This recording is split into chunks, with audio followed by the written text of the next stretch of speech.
প্রিয় শিক্ষার্থীবৃন্দ, আশা করি প্রত্যেকে সুস্থ আছো।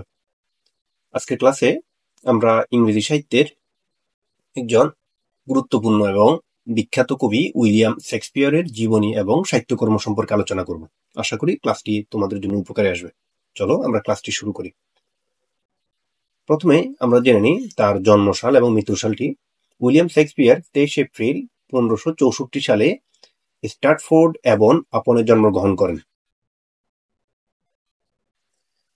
তার পিতা ছিলেন জন শেক্সপিয়র এবং তিনি ছিলেন একজন জোদ্দারের সন্তান, এবং তার মৃত্যু হয় 23 এপ্রিল 1616 সালে স্ট্র্যাটফোর্ড নিজ বাসগৃহে, এবং মৃত্যুকালে তার বয়স ছিল 52 বছর। তাহলে এক্ষেত্রে আমাদের একটা জিনিস খেয়াল রাখতে হবে যে উইলিয়াম শেক্সপিয়রের জন্মসাল অর্থাৎ জন্ম তারিখ এবং মৃত্যু তারিখ দুইটি কিন্তু সেম, অর্থাৎ তিনি 23 এপ্রিল জন্মগ্রহণ করেন আবার 23 এপ্রিল মৃত্যুবরণ করেন। তো এই প্রশ্নটি পরীক্ষার মধ্যে আসে যে কোন কবির জন্ম এবং মৃত্যু তারিখ একই, সেটি হচ্ছে উইলিয়াম শেক্সপিয়রের, আর তার জীবনকাল ছিল 52 বছর।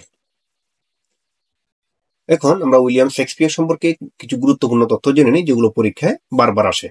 প্রথম প্রশ্নটি হচ্ছে যে শেক্সপিয়র ছিলেন এলিজাবেথিয়ান যুগের একজন কবি। তো আমাদের পরীক্ষার মধ্যে প্রশ্নটা এইভাবে দেওয়া থাকে যে নিচের কোন কবি এলিজাবেথিয়ান যুগের, এভাবে প্রশ্ন দেওয়া থাকে। তো আমাদের এভাবেও হতে পারে যে শেক্সপিয়র কোন যুগের কবি ছিলেন, কি রোমান্টিক যুগের নাকি এলিজাবেথিয়ান যুগের নাকি আমাদের মডার্ন যুগের, এভাবে আমাদের অপশনে দেওয়া থাকে। তো শেক্সপিয়র ছিলেন একজন এলিজাবেথিয়ান যুগের কবি।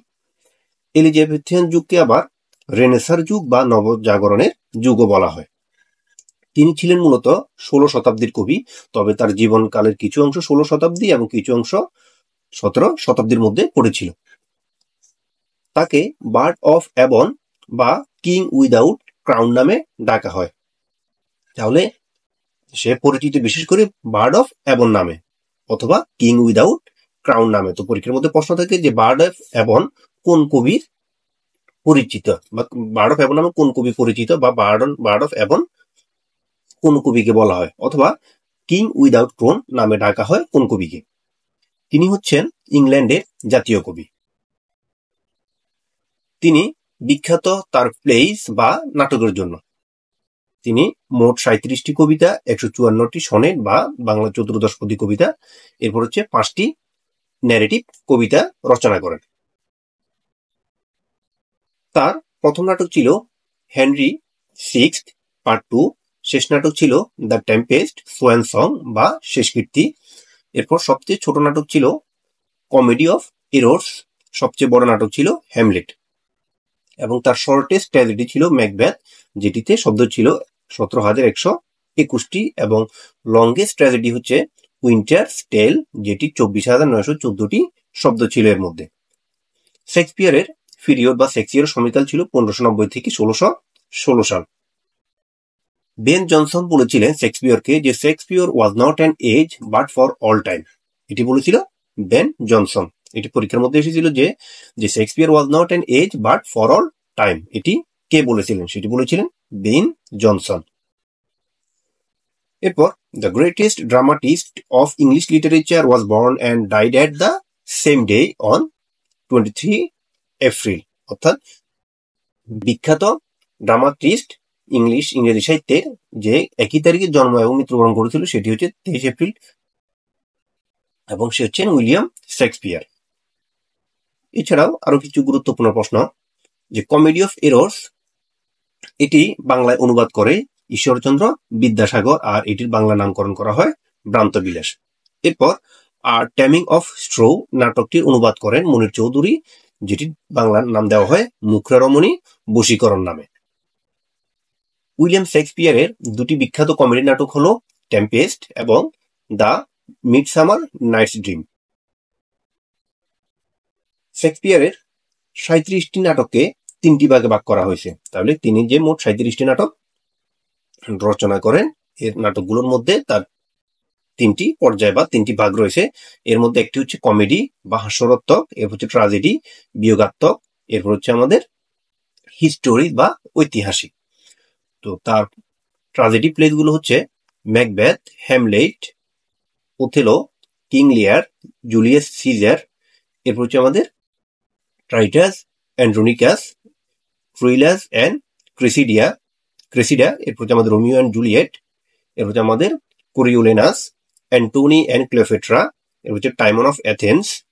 এগুলো উল্লেখযোগ্য তার ট্র্যাজেডি প্লেজ হিসেবে। তো আমাদের পরীক্ষার মধ্যে যে প্রশ্নটি দেওয়া থাকে যে ম্যাকবেথ উইলিয়াম শেক্সপিয়রের কোন ধরনের রচনা, কি কমেডি, ট্র্যাজেডি নাকি হিস্টোরিজ, এভাবে অপশনগুলো দেওয়া থাকে। তো এই কারণে আমাদের কোনটি আমাদের কোন জাতীয় তার নাটক সেটি মাথায় রাখতে হবে। তাহলে ট্র্যাজেডি গুলো হচ্ছে আমাদের যে ম্যাকবেথ, হ্যামলেট, ওথেলো, কিং লিয়ার, জুলিয়াস সিজার, ট্রাইটাস, অ্যান্ড্রোনিকাস, এর হচ্ছে ট্রোইলাস অ্যান্ড ক্রেসিডা, এর হচ্ছে রোমিও অ্যান্ড জুলিয়েট, এর হচ্ছে আমাদের কোরিওলেনাস, এর হচ্ছে Antony and Cleopatra, Timon of Athens. এগুলো হচ্ছে তার ট্র্যাজেডি নাটক।